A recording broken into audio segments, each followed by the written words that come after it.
Eu vou explicar para vocês como é que funciona o esquema de palestras. Muito obrigado. O esquema de palestras de um seminário de vida. A gente vai pregar para vocês o que conhecemos como querigma. E aí, talvez sem perceber, você vai sendo envolvido pela palavra de Deus, fazendo com que você tenha um encontro com Jesus. Ontem eu falei do semeador. Vocês lembram? Ontem à noite, certo? Que a semente caía num lugar e tal. Expliquei que era importante abrir o coração. E expliquei, lembra da criança que pediu essa mão cheia? Depois de mim veio a Jaqueline, que pregou sobre o amor de Deus. O amor de Deus que nos ama incondicionalmente. A gente pode fazer o que tiver. Tem uma canção que diz assim, não sei se... que até que eu fiz assim: pode fugir, pode se esconder, pode não me querer, pode me rejeitar, pode se perder, que eu não vou deixar de amar você. Deus falando para você, entendeu? Quer que eu desenhe? Você pode fazer o que quiser, Deus não vai deixar de amar você. Olha, Deus pode tudo. Vocês acham que Deus é onipotente, todo-poderoso? Deus pode tudo? Sim ou não? Bora, gente, me responda. Eu estou envergonhado, eu estou em dúvida. Deus pode ou não pode? Deus pode tudo, sim ou não? Não. Tem uma coisa que Deus não pode. Diga para o seu irmão: deixar de amar você. Ele não pode, não. Pegadinha de hoje. Deus não pode deixar de lhe amar. Diga para ele: Deus não pode deixar de lhe amar. Pode fazer estripulia que quiser. Aí a Jaqueline ainda falou sobre o quê? Os impedimentos, as coisas que a gente faz que impede de sentir esse amor. Aí, agora, a Keoriane pregou sobre salvação. Esse Deus que nos ama, que veio para me salvar.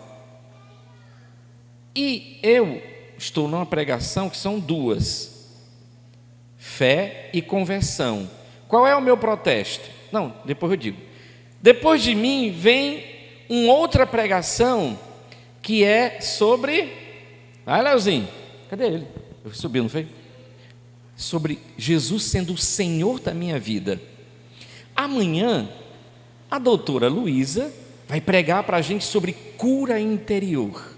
O que essas coisas estragam o coração, precisam ser curadas entre nós. Depois, o diácono Raimundo vai pregar sobre batismo no Espírito, que é o centro do nosso seminário.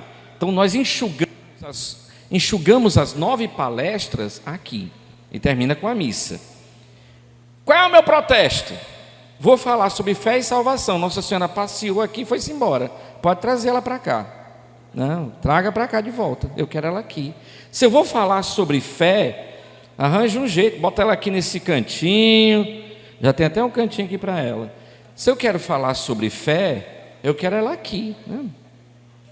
E o que é fé, gente? A gente precisa acreditar. E o que é fé? Eu tenho uma canção, vou começar a cantar. Hoje eu estou canteiro. Lembra dela? Sol maior. Me ajuda. Essa canção fala um pouco sobre fé. Se a minha fé não converter ninguém, se a minha vida não mudar alguém, se eu não me esquecer para lembrar de ti, de que adianta essa fé? Será que isso é fé? Se eu não estender a minha mão, se a outra face não te oferecer, então qual é essa minha religião? Cristã é impossível ela ser. Aí aqui no seminário, como é que a gente faz? Um ré menor, ré maior. Eu posso até te adorar. Aqui em cima. E o teu nome proclamar. Mas se o amor não vigorar, oh não, vazia minha fé, então será. Me dá um si menor. É preciso que se veja além. Se o que eu faço não machuca alguém, hoje eu tenho que aprender a amar, a amar.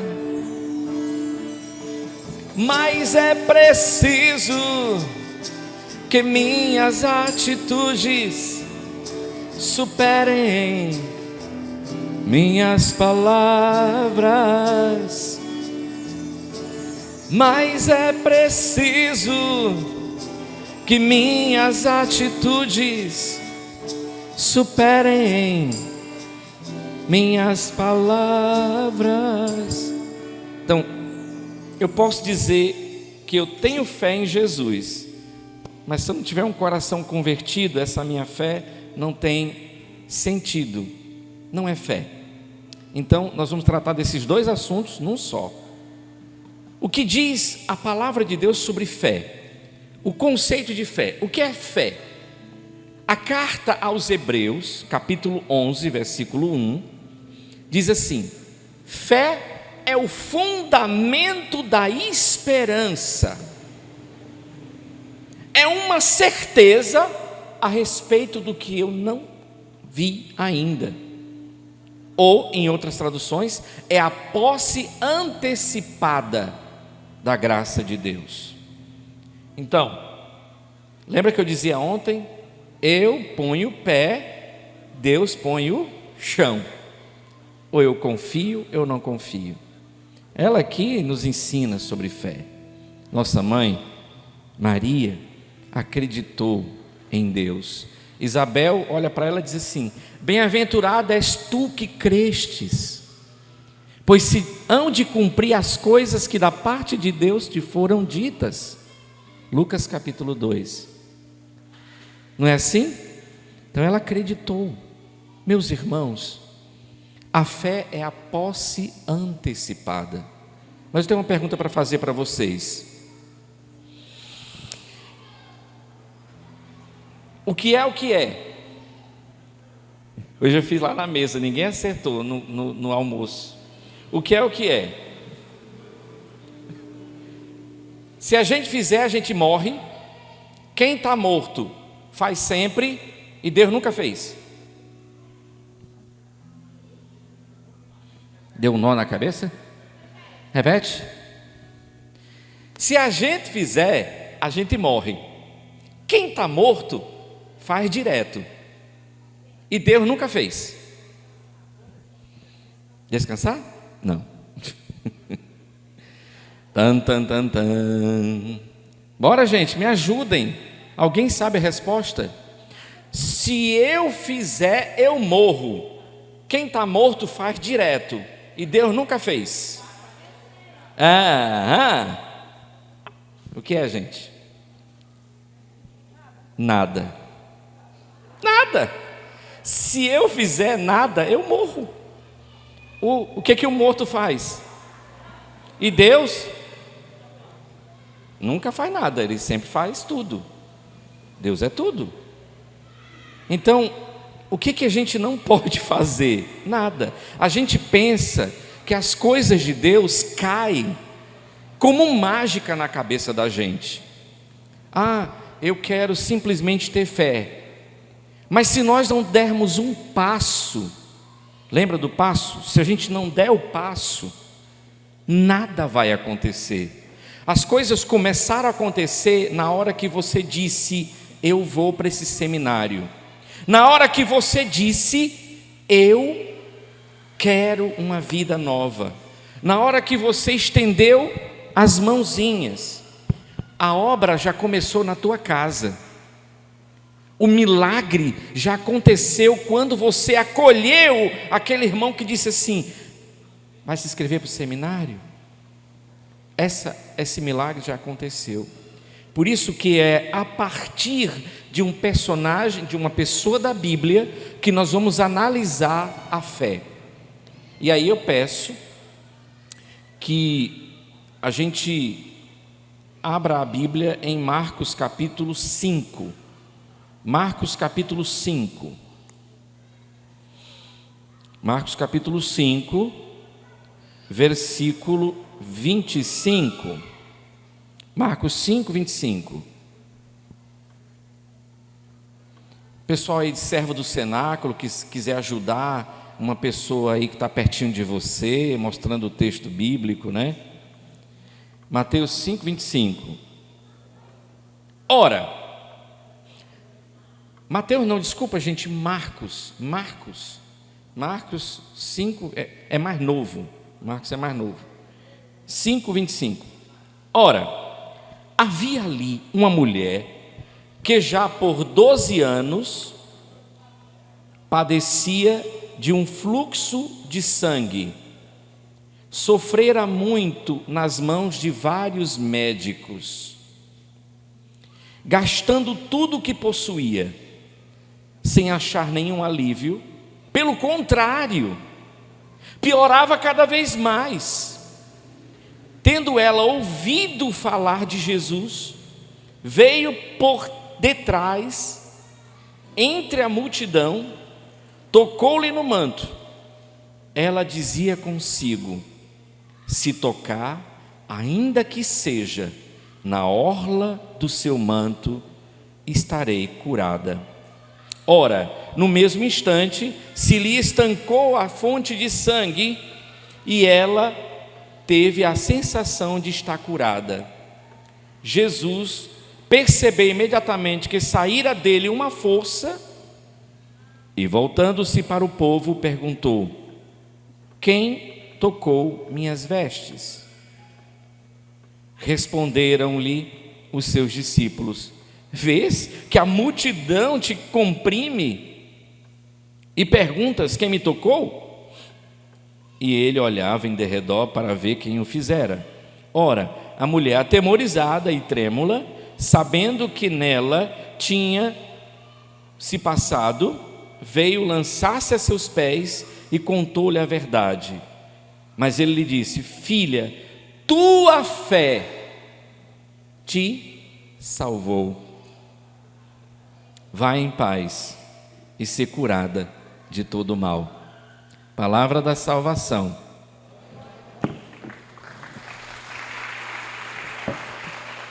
Você imagina essa mulher, vamos imaginar, o que é que ela tinha? Um fluxo de sangue. Então, ela estava fraca. Quanto tempo ela passou doente? 12 anos. É tempo suficiente para ela desistir de rezar, não é não? A gente deixa de rezar logo na primeira semana. Não veio. Deixa eu dizer uma coisa para você: Deus não tem relógio. Ele não usa relógio. O tempo dele é diferente do nosso. A gente começa a rezar e é Ele que responde quando Ele quiser. Pode ser agora, mas pode ser daqui a 1 ano, 2, pode ser daqui a 12 anos. Só que você não pode parar de rezar, porque quem tem fé não desiste, porque a fé é a certeza, é a posse antecipada das coisas de Deus, é o fundamento da tua esperança. A gente perde a fé quando perde a esperança. Tem mais jeito, deixou de acreditar, né? Então, a mulher, 12 anos, a palavra diz que ela passou por todos os tipos de médicos, ela gastou tudo o que tinha. Imagina que sofrimento, não tinha mais nada. Então ela ouviu falar de Jesus. Ela podia ficar em casa e dizer: ô Toninho, Chiquinho, vai ali, vê se tu acha um homem chamado Jesus, que diz que ele está fazendo umas curas, traz ele aqui. Pois não. O primeiro obstáculo dessa mulher foi a multidão. Muita gente, muita. Mas o que foi que ela disse? Por que a carta aos Hebreus diz que a fé é a posse antecipada daquilo que a gente não vê? Eu já creio, por isso eu já louvo a Deus, Deus já fez. O que ela diz? Qual é a frase da mulher? Se eu tocar, ainda que seja na barra do seu manto, eu vou ficar curada. Isso é fé, isso é acreditar que Deus pode realizar. E ela vai e toca.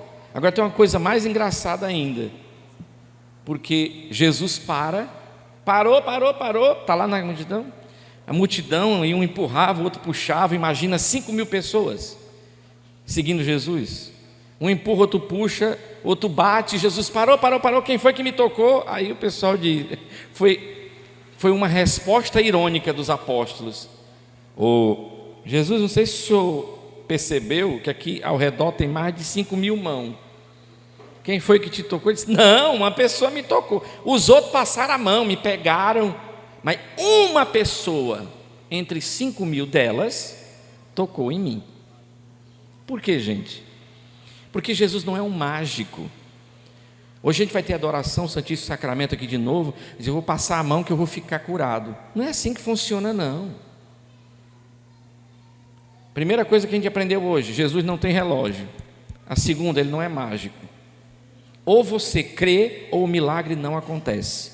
Ou você crê, ou nada vai acontecer. Você pode ver um irmão aqui de cadeira de rodas, deficiente de nascença, sair daqui correndo e você dizer assim, poxa, eu pedi para curar minha dor de cabeça e continuo com ela. Se você não crê, você não acredita.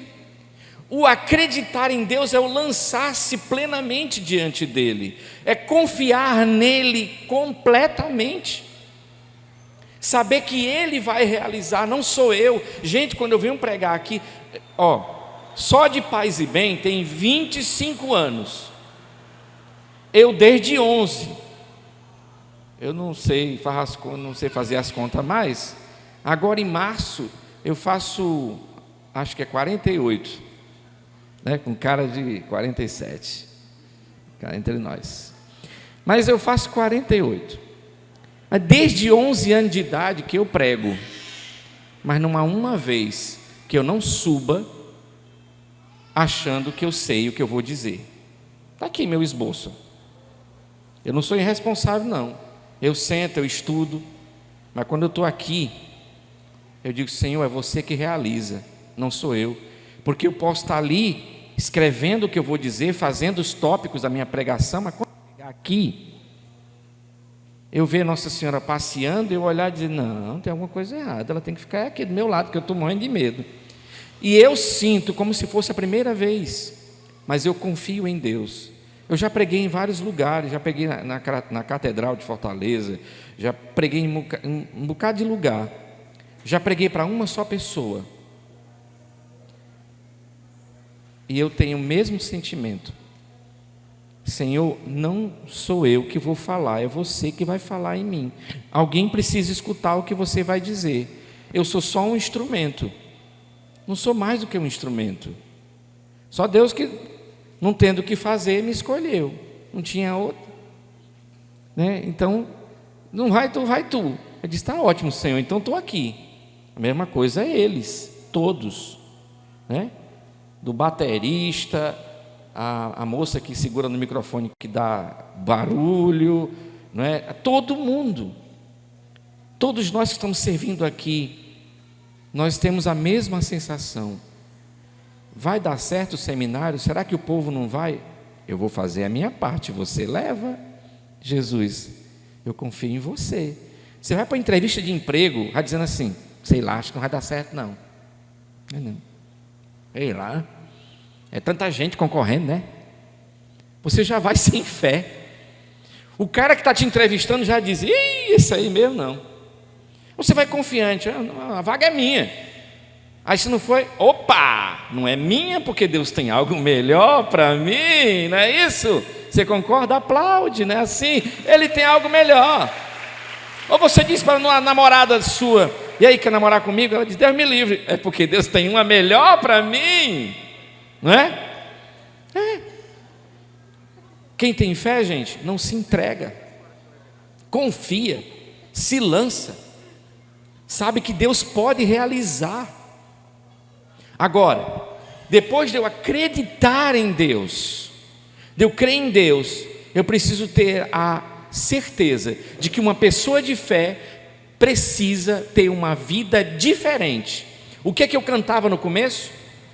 Se a minha fé não converter você, então não é minha palavra que vai valer. Você lembra?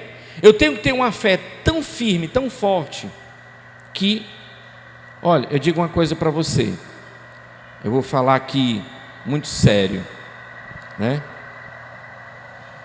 Esse som de que é do SAMU? Ave Maria, cheia de graças, o Senhor é convosco, bendita sois vós entre as mulheres, bendito é o fruto do vosso ventre, Jesus.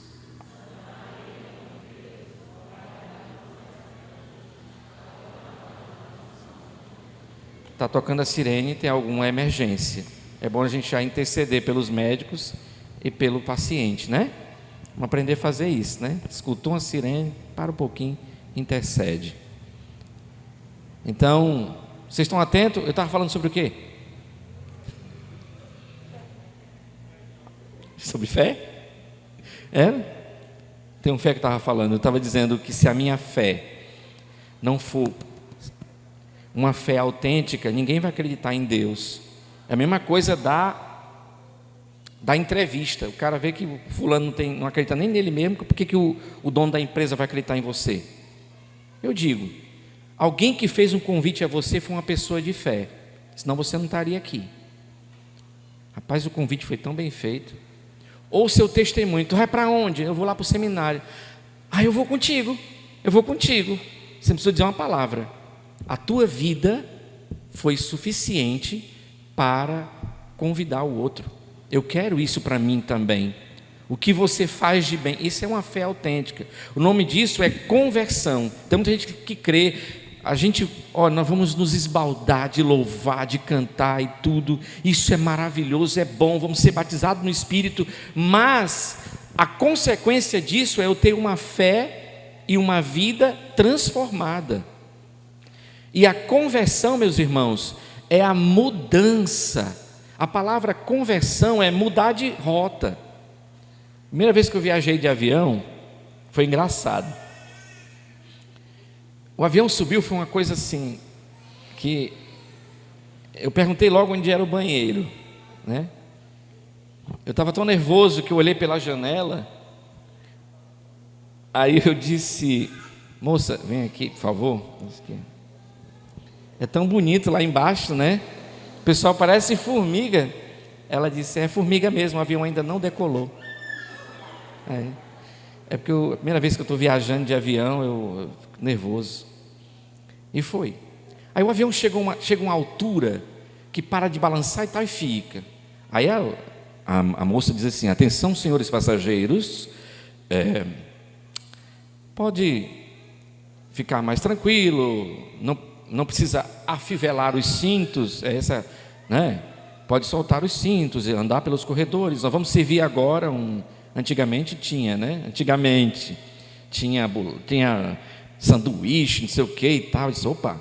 Aí um copo de refrigerante aqui nem balançava, olha, uma beleza. Voando, eu disse: para que precisa de piloto? Era só botar o piloto automático. Com certeza o piloto está só dormindo assim. Mas a gente percebe que o avião aqui e acolá faz isso. Ou assim. Vocês já viram, perceberam, né? Quem está viajando no avião percebe, ele faz assim, às vezes faz assim, mas continua. O que é isso? O piloto, ele não descansa não, gente. Quando o avião decola, ele começa já, ele está atento e conversando com a torre lá. Depois ele vai conversando lá: ei, como é que está o tempo aí? Lá, vem de São Paulo para Fortaleza, como é que está o tempo? Está nublado, tem vento norte passando pela cabeceira da pista. Ele vai o tempo todo. E vez por outra, ele precisa corrigir a rota. O avião vai para um lado, ele puxa, certo? Mesmo com toda a tecnologia, é necessário ele ficar atento a isso, certo? É tanto que teve um tempo desse aí que um avião caiu aqui em Fortaleza, e o cara que estava falando sobre a causa da queda, e porque o piloto morreu, é porque o piloto não tinha experiência. Ele entrou numa nuvem, o avião fez isso aqui, balançou, e veja só, se a gente está balançando, você já foi naqueles espalha-brasa, antigamente, é o bom, hein? A gente saía assim, ó, né? Do espalha-brasa, se não vomitasse todo mundo, né? Gente, quem é mais novo, espalha-brasa era um negocinho assim, com as cadeirinhas, e rodava, a gente ficava rodando, até vomitar em todo mundo assim, né? E parava o espalha-brasa, a gente saía rodando ainda. A gente não sabia o que era terra nem ar. Agora você imagine o piloto lá em cima, ele fica desorientado. O que orienta o piloto numa tempestade, numa nuvem mais densa? São os aparelhos lá. Então, o aparelho está dizendo que o avião está caindo, mas a pessoa que está pilotando está achando que ele está subindo. Entendeu? Aí a necessidade de olhar para os instrumentos, porque só o dizer, eu sei que o avião está subindo, é pura enganação. E o rapaz, foi constatado isso, que o rapaz, em vez de puxar o avião para cima, ele sentia que o avião indo para cima, ele botou o avião para baixo, caiu de bico, morreu, achando que o avião estava subindo. Então, para que a gente entenda bem essa analogia que eu estou falando para vocês, essa história real, é que a gente precisa olhar para os instrumentos que nos mostram o caminho. Essa palavra de Deus. Quem decidiu crer em Deus, não crê só no vazio. Esses instrumentos aqui mostram qual é a posição que eu devo tomar, qual é a decisão na hora das turbulências. Eu tenho que voltar à rota, eu tenho que me converter, eu não posso mais fazer isso de errado, se eu fizer eu caio, eu morro. A minha vida depende agora de onde eu decidi estar. Deu para entender isso? Deu para você compreender como é importante nós tomarmos o leme da nossa história? Eu não posso mais fazer de conta que eu estou andando no avião. Eu preciso olhar os instrumentos, eu preciso saber a rota, eu preciso ir para a rota correta, senão eu vou colidir com o mundo. Eu vou morrer nos abismos da vida. Então eu peço a você agora, nesse momento, que olhe para a sua história. Meu Deus, eu creio em Ti, e a minha fé é suficiente para eu mudar de vida. O que eu preciso mudar em mim? O que em mim preciso voltar? Gente, não é problema você errar, pelo amor de Deus. João Paulo II dizia: santo não é aquele que não erra. Ou você acha que eu não erro? Ou você acha que o Papa Francisco não erra? Ele diz: santo não é aquele que não erra, dizia João Paulo II. Não é aquele que não cai. Na verdade, a palavra que ele dizia, aquele que não cai. Santo é aquele que cai e se ergue, e se levanta. Na nossa vida, nós vamos ter o tempo todo que voltar à rota, voltar à estrada, retornar-se. O processo de conversão é até a morte, é até o fim. Mas nós precisamos tomar a decisão agora. Qual é a hora de eu me converter? De eu voltar ao caminho do Senhor? Qual é a hora? Depois do seminário? Hoje à noite, quando eu for dormir? Não.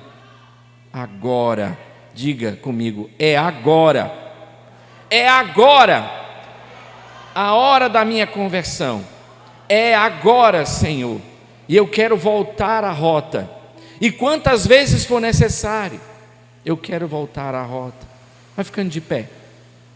Agora, vamos pedir ao Espírito Santo que nos ensine a voltar para o Senhor.